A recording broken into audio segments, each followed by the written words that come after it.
ચાલો વિદ્યાર્થી મિત્રો, આજના આ લેક્ચરમાં આપણો જે ટોપિક છે એ એમ્પિયરનો સર્કિટલ નિયમ છે. તો એમ્પિયરનો સર્કિટલ નિયમ એ બાયો-સાવરના નિયમની સંકલન સ્વરૂપે રજૂઆત છે. બાયો-સાવરના નિયમની મદદથી કોઈ પ્રવાહખંડ વડે ઉદ્ભવતું ચુંબકીય ક્ષેત્ર આપણને મળે છે. આઈડીએલ વેક્ટર વડે ઉદ્ભવતું ચુંબકીય ક્ષેત્ર ડીબી વેક્ટરનું મૂલ્ય આપણને મળે છે. પણ કોઈ આખો તાર હોય તો આ સમગ્ર તાર વડે ઉદ્ભવતું ચુંબકીય ક્ષેત્ર આપણે મેળવવું હોય તો સમગ્ર તાર વડે ઉદ્ભવતું ચુંબકીય ક્ષેત્ર મેળવવા માટે એ બાયો-સાવરનો જે નિયમ છે એનું ઇન્ટિગ્રેશન કરવું પડે છે. અને આ બાયો-સાવરના નિયમની ઇન્ટિગ્રેશન સ્વરૂપે રજૂઆત એટલે એમ્પિયરનો સર્કિટલ નિયમ છે.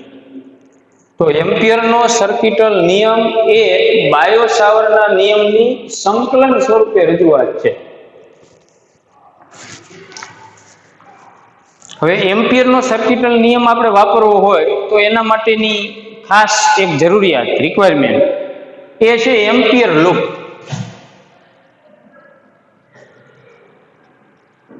એમ્પિયર લૂપ એમ્પિયર લૂપ એટલે બંધ વક્ર. બંધ વક્ર અને બંધ પૃષ્ઠ આ બેમાં ફેર છે. વક્ર છે એક પરિમાણીય છે અને પૃષ્ઠ છે એ આખી સપાટી છે, એ દ્વિપરિમાણીય છે. તો ગાઉસના પ્રમેયમાં આપણે ગાઉસિયન પૃષ્ઠ લેતા હતા. ગાઉસિયન પૃષ્ઠ એટલે બંધ પૃષ્ઠ. એવી રીતે એમ્પિયરનો સર્કિટલ નિયમ વાપરવો હોય તો એમ્પિયરનો સર્કિટલ નિયમ વાપરવા માટે ફરજિયાત એમ્પિયર લૂપ એક બંધ વક્ર આપણે લેવો પડે. તો હવે આ ખાસ યાદ રાખજો, એમ્પિયર લૂપ એટલે ચુંબકીય ક્ષેત્રમાં કલ્પેલ બંધ વક્ર. એમ્પિયરનો સર્કિટલ નિયમ શું કહેવા માંગે છે? એમ્પિયર લૂપ સાથે સંકળાયેલ ચુંબકીય પ્રેરણનું રેખા સંકલન. એમ્પિયર લૂપ સાથે જે ચુંબકીય ક્ષેત્ર સંકળાયેલું છે એનું લિનિયર ઇન્ટિગ્રેશન એટલે રેખા સંકલન કેટલું હોય તો તેની સાથે સંકળાયેલ કુલ વિદ્યુત પ્રવાહ. એમ્પિયર લૂપ સાથે સંકળાયેલ ચુંબકીય પ્રેરણનું રેખા સંકલન કેટલું તો કે તેની સાથે સંકળાયેલ કુલ પ્રવાહ. કુલ પ્રવાહ એટલે પ્રવાહનો બેઝિક સરવાળો. ઘણા બધા પ્રવાહો હોય તો એ બધા પ્રવાહનો બેઝિક સરવાળો કરવો પડે. એ કુલ પ્રવાહ અને શૂન્યાવકાશની પરમિએબિલિટી મ્યુ, શૂન્યાવકાશની પરમિએબિલિટી એટલે μ0 ના ગુણાકાર બરાબર હોય છે. આપણે ગાઉસનું પ્રમેય ભણ્યા હતા. વિદ્યુત ક્ષેત્રનું બંધ પૃષ્ઠ પરનું પૃષ્ઠ સંકલન, એમાં વિદ્યુત ક્ષેત્રનું બંધ પૃષ્ઠ ઉપરનું પૃષ્ઠ સંકલન એટલે ડીએ કે ડીએસ, ડીએ લઈ શકાય, ડીએસ લઈ શકાય. કેટલું થતું હતું? તે પૃષ્ઠ વડે ઘેરાયેલ કુલ વિદ્યુતભારનો બેઝિક સરવાળો અને શૂન્યાવકાશની પરમિટિવિટી ε0 ના ગુણોત્તર બરાબર. જ્યારે એમ્પિયરના સર્કિટલ નિયમમાં ચુંબકીય પ્રેરણનું રેખા સંકલન કેટલું તો કે એ બંધ વક્ર સાથે સંકળાયેલ કુલ પ્રવાહ, બેઝિક પ્રવાહનો બેઝિક સરવાળો કરો એટલે જે ટોટલ પ્રવાહ મળે, પરિણામી પ્રવાહ મળે, એ પરિણામી પ્રવાહ અને શૂન્યાવકાશની પરમિએબિલિટી μ0 આ બંનેના ગુણાકાર બરાબર હોય એટલે એને ગાણિતિક રીતે આમ લખી શકાય. આ બિંદી છે એ બંધ વક્ર ઉપર સંકલન છે. બી વેક્ટર ડોટ ડીએલ વેક્ટર એટલે બી વેક્ટર ડોટ ડીએલ વેક્ટર એનું આ સંકલન એટલે ચુંબકીય પ્રેરણનું બંધ વક્ર પરનું રેખા સંકલન કેટલું? μ0 અને I ના ગુણાકાર જેટલું. હવે આજે બંધ વક્ર એટલે કે એમ્પિયર લૂપ જે લેવામાં આવે છે, એમ્પિયર લૂપને આપણે સૂક્ષ્મ ખંડોમાં વિભાજિત કરી દઈએ ડીએલ લંબાઈને. આ એમ્પિયર લૂપ એને આપણે ડીએલ લંબાઈના સૂક્ષ્મ ખંડોમાં વિભાજિત કરી દઈએ તો આ પ્રત્યેક ખંડને કેવો ગણી શકાય? સુરેખ સદિશ. આ રેખા સંકલન માટે દોરેલા સદિશો છે.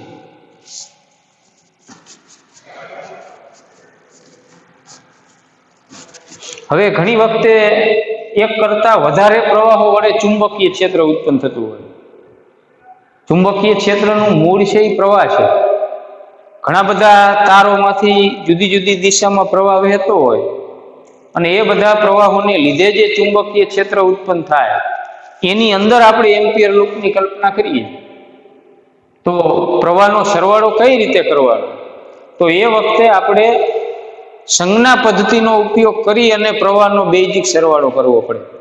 અમુક પ્રવાહોને ધન ગણવા પડે, અમુક પ્રવાહોને ઋણ ગણવા પડે. તો કયા પ્રવાહોને ધન ગણવા, કયા પ્રવાહોને ઋણ ગણવા, એના માટે જમણા હાથના અંગૂઠાનો નિયમ આપણે અહીંયા વાપરવાનો થાય છે કે જમણા હાથનો નિયમ વાપરવાનો થાય છે. જમણા હાથના પંજાની આંગળીઓ છે એને રેખા સંકલન માટે જે દોરેલા સદિશો છે એ રેખા સંકલન માટે દોરેલા સદિશોની દિશામાં વાળતા અંગૂઠો જે દિશામાં રહે એ દિશાના પ્રવાહો ધન, એની વિરુદ્ધ દિશાના પ્રવાહો ઋણ. એક આ સમજવા માટે આકૃતિ આપી છે. જુદા જુદા 6 તાર છે, એમાંથી જુદા જુદા મૂલ્યના જુદી જુદી દિશામાં પ્રવાહ વહે છે. પહેલા તારમાંથી I1 જેટલો, બીજા તારમાં I2 જેટલો, ત્રીજા તારમાં I3, I4, I5, છઠ્ઠામાં I6. એની અંદર એક આપણે આ એમ્પિયર લૂપ લીધું છે. આમ નથી, લૂપ આમ છે. અને એમાં જે રેખા સંકલન માટેના જે સદિશો છે, ડીએલ વેક્ટર હોય છે, જે સૂક્ષ્મ ખંડો છે, એ આમ સ્પર્શકની દિશામાં છે. આ રીતે આમ દરેક બિંદુએ આમ સ્પર્શકની દિશામાં. ખ્યાલ આવ્યો? તો હવે આ એમ્પિયર લૂપ સાથે ઘેરાયેલો પ્રવાહ, એમ્પિયર લૂપ વડે સંકળાતો કુલ પ્રવાહ તમારે મેળવવો હોય તો આ બે પ્રવાહો છે એ તો એમ્પિયર લૂપની બારે છે, એને ધ્યાનમાં લેવાના નથી. આપણે કેમ ગાઉસના પ્રમેયમાં ગાઉસિયન પૃષ્ઠની અંદર જે વિદ્યુતભાર આવે એને જ ગણતા હતા, બહારના વિદ્યુતભારો ધ્યાનમાં નહોતા લેતા. એમ આ જે તારો છે એ પ્રવાહોને આપણે ધ્યાનમાં લેવાના નથી. આ એમ્પિયર લૂપની અંદર 1, 2, 3 અને કુલ 4 પ્રવાહધારિત તાર છે. એ 4 તારનું જે ચુંબકીય ક્ષેત્ર છે એની અંદર આપણે આ એમ્પિયર લૂપ વિચાર્યું છે. તો એમ્પિયર લૂપ વડે ઘેરાયેલ કુલ પ્રવાહ એટલે ચારેય પ્રવાહનો સરવાળો. પણ ચારેય પ્રવાહની દિશા એક નથી. 2 પ્રવાહો ઉપરથી નીચેની દિશામાં, 2 પ્રવાહો નીચેથી ઉપર. આમ લૂપની તમે કલ્પના કરો તો 2 તારોમાં પ્રવાહ ઉપરથી નીચેથી ઉપરની દિશામાં, 2 તારોમાં પ્રવાહ ઉપરથી નીચેની દિશામાં. તો કયા પ્રવાહને ધન ગણવાના, કયા પ્રવાહને ઋણ? તો આના માટે સંજ્ઞા પદ્ધતિ એટલે જમણા હાથનો નિયમ આપણે વાપરવાનો છે. આંગળીઓ છે એને રેખા સંકલન માટેના જે સદિશો છે, એરાઓ દોર્યા છે, એની દિશામાં વાળવા. અંગૂઠો જે દિશામાં ગોઠવાય એ દિશાના પ્રવાહો ધન. એટલે અહીંયા ઉપરથી નીચેના, એટલે આ એક પ્રવાહ છે એ ધન થશે, આ 3 પ્રવાહો છે એ ઋણ થશે. તો અહીંયા કુલ પ્રવાહ I of E એટલે I2 minus I3 minus I4 minus I5 આ એમ્પિયર લૂપ વડે ઘેરાયેલો કુલ પ્રવાહ થયો. એમ્પિયર લૂપની બહારના પ્રવાહોને આપણે ધ્યાનમાં લેવાના નથી. હવે એમ્પિયર લૂપ છે એ ચુંબકીય ક્ષેત્રમાં આપણે એ ગમે રીતે લઈ શકીએ છીએ. એમ્પિયર લૂપની જે બોર્ડર છે કિનારી, એની સાથે ચુંબકીય ક્ષેત્ર છે એ સ્પર્શકની દિશામાં હોઈ શકે. બોર્ડર સાથે એમ્પિયર લૂપની જે ધાર છે એની સાથે ચુંબકીય ક્ષેત્ર છે એ સ્પર્શક રૂપે હોઈ શકે. એમ્પિયર લૂપને ચુંબકીય ક્ષેત્ર લંબ રૂપે હોઈ શકે. એમ્પિયર લૂપમાં ચુંબકીય ક્ષેત્ર અચળ અને શૂન્ય હોઈ શકે. અને એમ્પિયર લૂપ સાથે સંકળાયેલ ચુંબકીય ક્ષેત્ર, પરિણામી ચુંબકીય ક્ષેત્ર શૂન્ય પણ હોઈ શકે. તો આ એમ્પિયરનો સર્કિટલ નિયમ છે. એમ્પિયરના સર્કિટલ નિયમ દ્વારા નિયમિત પ્રવાહ વિતરણ વડે ઉદ્ભવતા ચુંબકીય ક્ષેત્રો સરળતાથી આપણને મળે છે. જેમ ગાઉસના પ્રમેય દ્વારા નિયમિત સમમિતીય વિદ્યુતભાર વિતરણો હતા. કોઈ રેખા ઉપર વિદ્યુતભાર પથરાયેલો હોય તો તો અહીંયાથી આ અંતરે વિદ્યુત ક્ષેત્ર આપણને સરળતાથી મળતું હતું. કોઈ પૃષ્ઠ ઉપર વિદ્યુતભાર પથરાયેલો હોય તો અહીંયાથી આ અંતરે કોઈ ગોળા ઉપર વિદ્યુતભાર પથરાયેલો હોય, કોઈ કવચ ઉપર વિદ્યુતભાર પથરાયેલો હોય તો એનું વિદ્યુત ક્ષેત્ર એ ગાઉસના પ્રમેય દ્વારા સરળતાથી આપણને મળતું. તો એવી જ રીતે નિયમિત પ્રવાહ વિતરણ હોય, નિયમિત પ્રવાહ વિતરણ વડે ઉદ્ભવતું ચુંબકીય ક્ષેત્ર મેળવવા માટે આ એમ્પિયરનો સર્કિટલ નિયમ છે એ ઉપયોગી છે. અહીંયા પછી આપણે બાયો સાવર્ટનો નિયમ વાપરતા નથી. એ મેથડ છે એ અઘરી થઈ જાય છે, લાંબી થઈ જાય. એમ્પિયરના સર્કિટલ નિયમ પ્રમાણે સીધો આપણને એ નિયમિત પ્રવાહ વિતરણ વડે ઉદ્ભવતું ચુંબકીય ક્ષેત્ર મળે છે. ધારો કે એમ્પિયર લૂપની લંબાઈ L હોય અને એમ્પિયર લૂપ સાથે સંકળાયેલ પરિણામી પ્રવાહ I હોય તો આને તમે આમ આગળ લખી શકો. આ ડોટ ગુણાકાર કાઢો એટલે BDL cos θ બરાબર μ0 I. પણ ચુંબકીય ક્ષેત્ર અને dl વેક્ટર આ બંને એક જ દિશામાં હોય.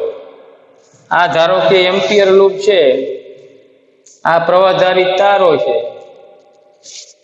તો આ તારમાંથી પ્રવાહ પસાર કરશું એટલે એની ફરતે ચુંબકીય ક્ષેત્ર છે. આ રીતે જમણા હાથના અંગૂઠાના નિયમ પ્રમાણે અંગૂઠો તારમાંથી વહેતા પ્રવાહની દિશામાં રાખીએ તો આંગળીઓ જેમ વીંટળાય એમ ચુંબકીય ક્ષેત્ર રેખાઓ તારની ફરતે વીંટળાયેલી હોય. આમ તો આપણે અહીંયા જે એમ્પિયર લૂપ લીધું છે એ આમ જ છે. એના દરેક બિંદુએ સ્પર્શક દોરવામાં આવે તો એ સ્પર્શક એટલે dl વેક્ટર અને ચુંબકીય ક્ષેત્રનો સદિશ એ બંને એક જ દિશામાં થશે. આ જે બધા તારો છે એના વડે ઉદ્ભવતા ચુંબકીય ક્ષેત્રની ક્ષેત્ર રેખાઓ આમ વીંટળાયેલી હશે. ચુંબકીય ક્ષેત્ર રેખાઓ વર્તુળાકારે હોય, ચુંબકીય ક્ષેત્ર વર્તુળાકારે હોય નહીં. તો આ જે એમ્પિયર લૂપ છે એના દરેક બિંદુએ dl વેક્ટર દોરવામાં આવે તો એ આમ સ્પર્શકની દિશામાં આવશે. જ્યારે આ તારનું જે ચુંબકીય ક્ષેત્ર મળે છે એ આમ વર્તુળાકારે, ક્ષેત્ર રેખાઓ વર્તુળાકારે છે. તો એ ચુંબકીય ક્ષેત્ર રેખાઓને જો સ્પર્શક દોરવામાં આવે તો સ્પર્શક ને dl વેક્ટર બે એક જ દિશામાં થાય. એટલે અહીં B vector parallel dl vector, તેથી થીટા બરાબર 0 ડિગ્રી. એટલે integration of BDL is equal to μ0 I. cos 0 એટલે 1 સમાંતર છે એટલે થીટા 0. હવે B અચળ ઇન્ટિગ્રેશન ઓફ dl બરાબર μ0 I. dl સમગ્ર એમ્પિયર લૂપ ઉપર એટલે dl એનું સંકલન L એટલે એમ્પિયર લૂપની લંબાઈ, કુલ લંબાઈ લેવી μ0 I. શોર્ટ ફોર્મમાં આપણે એમ્પિયરનો સર્કિટલ નિયમ વાપરવો હોય તો આ વર્તુળાકારે એમ્પિયર લૂપ હોય તો એની પરિઘ લંબાઈ L ની જગ્યાએ 2πr થઈ જાય. ખ્યાલ આવ્યો? આ એમ્પિયરનો સર્કિટલ નિયમ છે.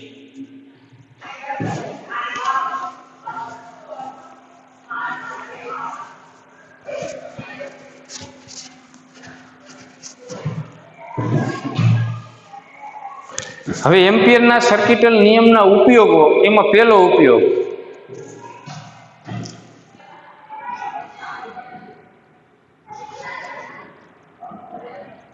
અનંત લંબાઈના પ્રવાહધારિત તાર વડે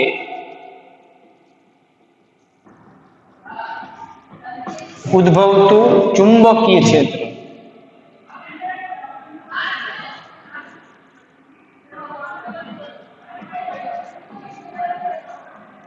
શોધવું.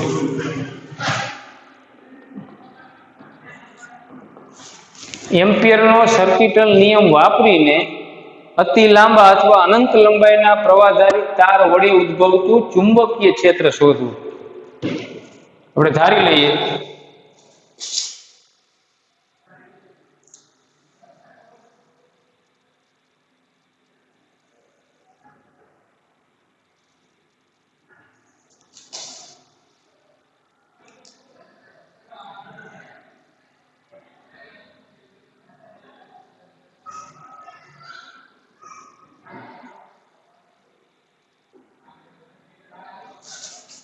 ધારો કે એ ત્રિજ્યા ધરાવતા અતિ લાંબા વાહક તારમાંથી આઈ જેટલો પ્રવાહ વહી રહ્યો છે, તો આપણે તારને અહીંયા બહુ આમ જાડો દર્શાવ્યો છે આકૃતિમાં. વાસ્તવમાં આ આટલો જાડો તાર નથી, પણ આકૃતિ આપણે આમ મોટી દોરેલી છે. એ ત્રિજ્યાનો અતિ લાંબો તાર છે, એટલે તારનો જે આડછેદ થશે એ વર્તુળાકાર થશે. એ વર્તુળાકાર આડછેદની ત્રિજ્યા એટલે તારની ત્રિજ્યા સ્મોલ એ છે, અને તારમાંથી આઈ જેટલો પ્રવાહ નીચેથી ઉપરની દિશામાં વહે છે. તો જ્યાં પ્રવાહ હોય ત્યાં ચુંબકીય ક્ષેત્ર હાજર હોય. તો આ તારમાંથી નીચેથી ઉપરની દિશામાં આઈ જેટલો પ્રવાહ વહી રહ્યો છે, એટલે તારની ફરતે ચુંબકીય ક્ષેત્ર ઉત્પન્ન થશે. તો આપણે આ તારની બહારના બિંદુએ અને તારની અંદરના બિંદુએ ચુંબકીય ક્ષેત્ર મેળવવું છે. ધારો કે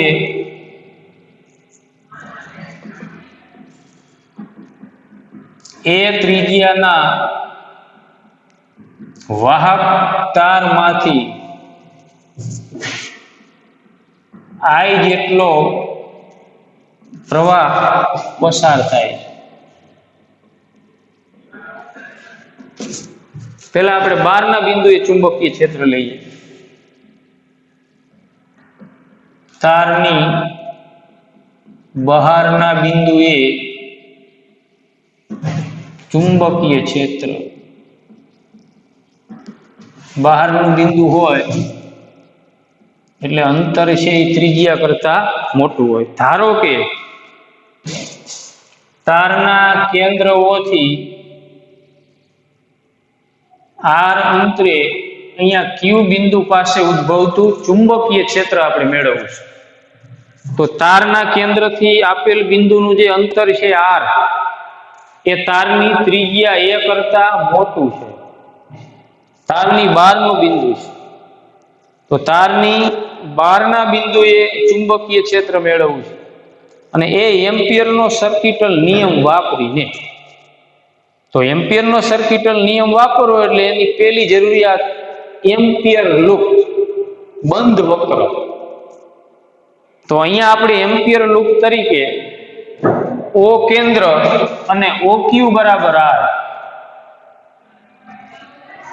ઓ કેન્દ્ર અને ઓ ક્યુ અથવા તો આર ત્રિજ્યા વાળું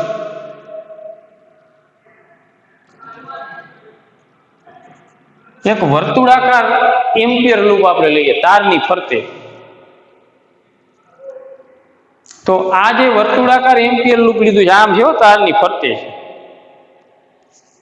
તો આ એમ્પિયર લૂપના દરેક બિંદુએ ચુંબકીય ક્ષેત્રનો સદિશ એ સ્પર્શકની દિશામાં છે.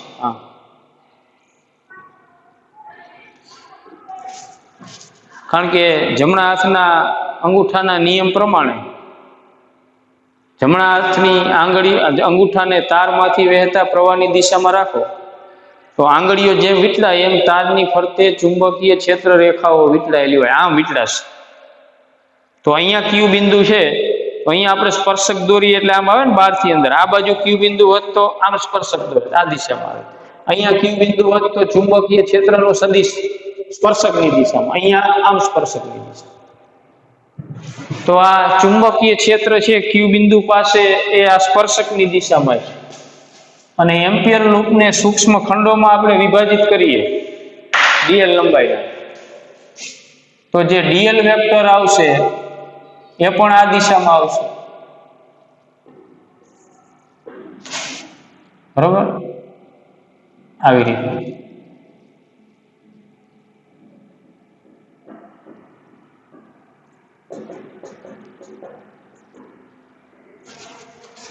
હવે એમ્પિયરના સર્કિટલ નિયમ પ્રમાણે તારના કેન્દ્ર ઓ ને કેન્દ્ર તરીકે લઈ ઓ ક્યુ બરાબર આર ત્રિજ્યાનું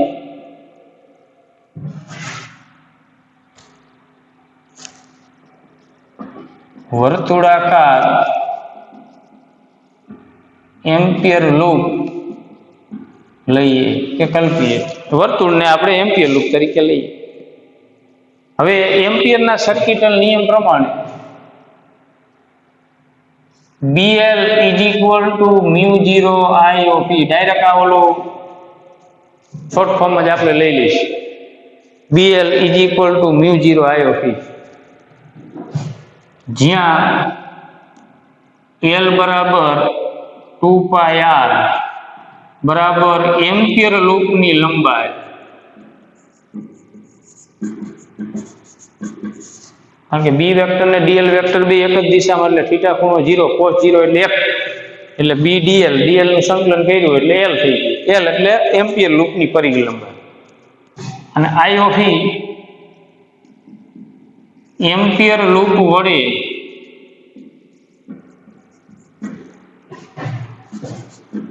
ઘેરાતો પ્રવાહ, એમ્પિયર લૂપમાં સમાવિષ્ટ થતો પ્રવાહ, એમ્પિયર લૂપ વડે આવરી લેતા પ્રવાહ. તો આઈ ઓફ ઈ ની જગ્યાએ તો આઈ થાય. કુલ પ્રવાહ જાય છે એ બધો પ્રવાહ છે એ એમ્પિયર લૂપની અંદર જ છે. આખો જે આપણે તાર છે એ એમ્પિયર લૂપની અંદર વચ્ચે જ આવેલો છે. તો તારમાંથી જેટલો પ્રવાહ વહે છે એ બધો પ્રવાહ એમ્પિયર લૂપની અંદર છે. એટલે કુલ પ્રવાહ આઈ ઓફ ઈ એટલે આ અહીંયા મૂકવાનું. બી એલ ની જગ્યાએ 2 પાઈ આર એમ્પિયર લૂપનો પરિઘ, મ્યુ 0 ઇન્ટુ આઈ. બી ને સૂત્રનો કરતા બનાવો એટલે mu 0 I upon 2 pi r. આ સૂત્ર ખાસ યાદ રાખવાનું છે. મ્યુ 0 આઈ 2 પાઈ આ બધું અચળ છે, એટલે B is proportional to 1 upon R. પ્રવાહધારી તાર વડે તારથી આર જેટલા લંબ અંતરે ઉદ્ભવતું ચુંબકીય ક્ષેત્ર બી બરાબર mu 0 I upon 2 pi r અંતરના વ્યસ્ત પ્રમાણમાં છે. એટલે આઈ વિરુદ્ધ આર નો, બી વિરુદ્ધ આર નો આલેખ દોરવામાં આવે તો એ આલેખ છે એ અતિ વલયાકાર મળે છે. કે આગળ આપણે જોશું.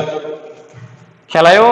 અતિ લાંબા પ્રવાહધારી તારથી આર જેટલા લંબ અંતરે બહારના બિંદુએ ચુંબકીય ક્ષેત્ર mu 0 I upon 2 pi r ખાસ યાદ રાખવાનું છે.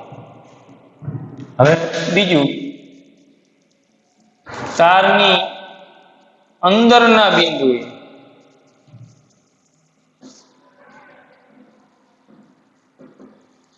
ચુંબકીય ક્ષેત્ર, અંદરનું બિંદુ હોય એટલે આર ઇઝ લેસ ધેન એ હોય, ત્રિજ્યા કરતા અંતર ઓછું. આપણે ધારી લઈએ, ધારો કે તારના કેન્દ્રથી આર જેટલા અંતરે અહીંયા પી બિંદુ પાસે ચુંબકીય ક્ષેત્ર મેળવવું છે. તો આ આર અંતર છે આ તારની ત્રિજ્યા કરતા ઓછું. તો આ વખતે આપણે એમ્પિયર લૂપ તરીકે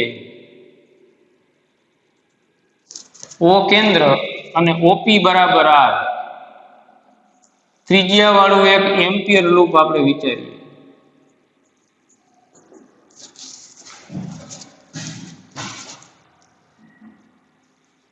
અહીં ઓ કેન્દ્ર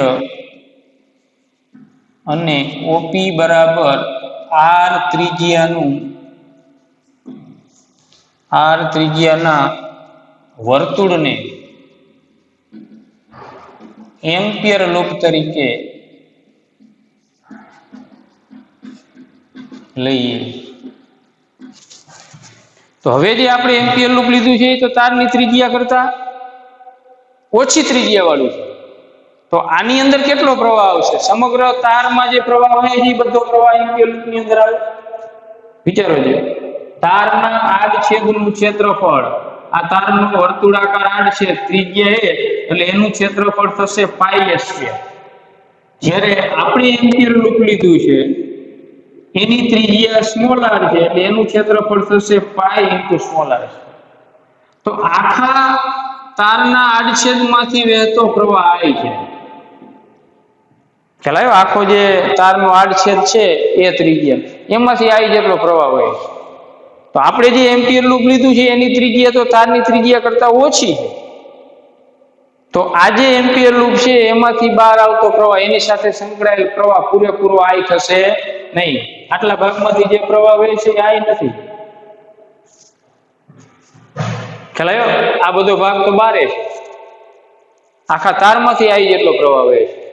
તો આ એમ્પિયર લૂપમાંથી કેટલો પ્રવાહ બહાર આવશે તેના માટે આપણે ત્રિરાશિ મૂકવાની કે સમગ્ર તારનો જે આડછેદ છે આ એનું ક્ષેત્રફળ પાઈ એ સ્ક્વેર થાય. પાઈ એ સ્ક્વેર ક્ષેત્રફળે આઈ જેટલો પ્રવાહ, તો આ એમ્પિયર લૂપનું ક્ષેત્રફળ પાઈ આર સ્ક્વેર, તો પાઈ આર સ્ક્વેર ક્ષેત્રફળે કેટલું? પાઈ એ સ્ક્વેર ક્ષેત્રફળ ત્યારે પ્રવાહ આય, તો આપણા એમ્પિયર લૂપના આડછેદનું ક્ષેત્રફળ લઈ, એમ્પિયર લૂપની અંદરનો જે પ્રદેશ છે એનું ક્ષેત્રફળ પાઈ આર સ્ક્વેર ક્ષેત્રફળ બરાબર કેટલો પ્રવાહ? તો એમ્પિયર લૂપ વડે આવરી લેવાતો પ્રવાહ I of E pi R square I છેદમાં પાઈ એ સ્ક્વેર. સમજાણું? આને ઉપર લઈ ગયા, નીચે પાઈ પાઈ કેન્સલ, એટલે આઈ ઓફ ઈ બરાબર I r square upon A square. આ યાદ રાખજો ખાસ, કારણ કે પૂરેપૂરો પ્રવાહ એમ્પિયર લૂપમાંથી પસાર થતો નથી, થોડો ઘણો બહારથી જ જાય છે. તો એમ્પિયર લૂપની અંદર કેટલો સમાવેશ થાય? પાઈ એ સ્ક્વેર ક્ષેત્રફળે આઈ જેટલો, તો એમ્પિયર લૂપનું વડે ઘેરાયેલ ક્ષેત્રફળ પાઈ આર સ્ક્વેર છે, તો પાઈ આર સ્ક્વેર ક્ષેત્રફળે કેટલો? એ પ્રવાહને આપણે આઈ ઓફ ઈ કીધો છે, એટલે આઈ ઓફ ઈ બરાબર I r square upon A square. હવે એમ્પિયરના સર્કિટલ નિયમ પ્રમાણે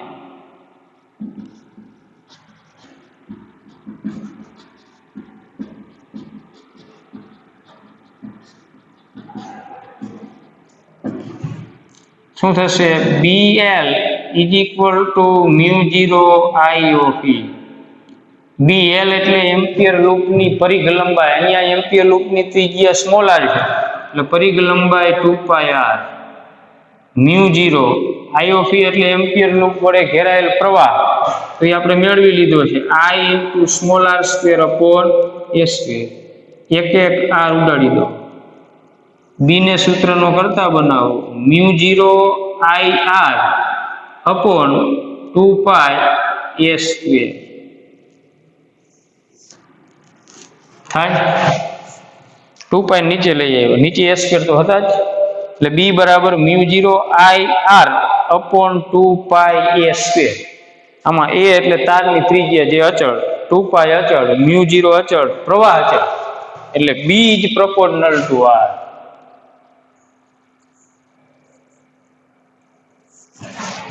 બી ઇઝ પ્રોપોર્શનલ ટુ આર. અંદરના ભાગમાં ત્રિજ્યાના સમપ્રમાણમાં છે અને અંદરના ભાગમાં ચુંબકીય ક્ષેત્ર છે એ અંતરના સમપ્રમાણમાં અને બહારના ભાગમાં અંતરના વ્યસ્ત પ્રમાણમાં છે. આના માટે હવે આપણે સપાટી ઉપરનું બિંદુ હોય તો સપાટી ઉપરના બિંદુ માટે આર ની જગ્યાએ એ લેવા પડે. અહીંયા આવો, તારની સપાટી ઉપરના બિંદુએ ચુંબકીય ક્ષેત્ર મેળવવું હોય તો આર બરાબર એ લેવા પડે. તો શું થઈ જશે આ સૂત્ર? બી બરાબર મ્યુ 0, અહીંયા આર ની જગ્યાએ એ મૂકો એટલે એક એક એ ઉડી જાય, મ્યુ 0 આઈ અપોન 2 પાઈ એ આ જે સૂત્ર હતું એ જ, mu 0 I upon 2 pi r ની જગ્યાએ 2 પાઈ. તો અંદરના ભાગમાં ચુંબકીય ક્ષેત્ર અંતરના સમપ્રમાણમાં અને સપાટીથી બહારના ભાગમાં અંતરના વ્યસ્ત પ્રમાણમાં છે. તો અતિ લાંબા તાર માટે ચુંબકીય ક્ષેત્ર વિરુદ્ધ અંતરનો ગ્રાફ દોરવો હોય તો એ ગ્રાફનું સ્વરૂપ આ પ્રમાણે થાય, B is proportional to r, B is proportional to 1 upon r. અહીંયા આર બરાબર એ એટલે આ મેક્સિમમ. નક્કર વિદ્યુત ભારિત ગોળો હોય તો એ ગોળાનું વિદ્યુત ક્ષેત્ર આપણે ભણ્યા છે, અંદર અંતરના સમપ્રમાણમાં, બારે અંતરના વર્ગના વ્યસ્ત પ્રમાણ. તો કેન્દ્ર પાસે અંતર 0, ચુંબકીય ક્ષેત્ર 0, કેન્દ્રથી જેમ અંતર વધે એમ ચુંબકીય ક્ષેત્રનું મૂલ્ય એના સમપ્રમાણમાં વધે. સપાટી ઉપર મેક્સિમમ આર બરાબર એ થાય છે. પછી બહારના ભાગમાં અંતરના વ્યસ્ત પ્રમાણમાં છે. આ ખાસ ગ્રાફનું સ્વરૂપ પણ આપણે યાદ રાખવાનું છે. તો કોઈ આઈ જેટલો પ્રવાહ ધરાવતો ખૂબ જ પાતળો તાર હોય ત્યારે આપણે ત્રિજ્યા ધ્યાનમાં લેવાની નથી. ખૂબ જ પાતળા અતિ લાંબા તાર વડે આર અંતરે ઉદ્ભવતું ચુંબકીય ક્ષેત્ર બી બરાબર μ0I/2πr. મોસ્ટ ઓફ દાખલામાં એમસીક્યુમાં આ સૂત્રનો ઉપયોગ થશે. તારને ખૂબ જ પાતળો ધારવાનો છે અને તારથી બહારના વિસ્તારમાં ચુંબકીય ક્ષેત્ર મેળવવાનું છે. આઈ જેટલો આઈ બરાબર 5 એમ્પિયર પ્રવાહ ધરાવતો એક તાર છે. તારથી 10 સેન્ટીમીટર અંતરે આવેલા પી બિંદુએ ચુંબકીય તીવ્રતા શોધો. બી બરાબર μ0I/2πr